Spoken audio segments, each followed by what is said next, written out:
Hi, good morning. Mga kawaray, welcome to the Wata Vlogs. Ayan, gusto ko lang buksan yung bigay sa akin ng customer kong regalo daw niya sa akin. Ano kayang laman ito? Bomba. Ay, ayun. Sombrero siya. Sombrero.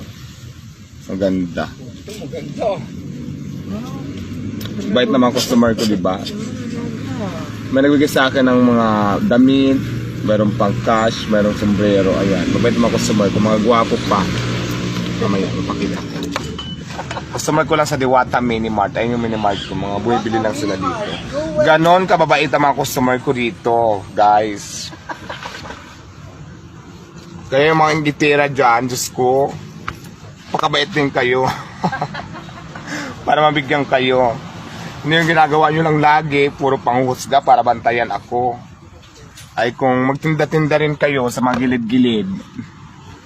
Tapos, yun.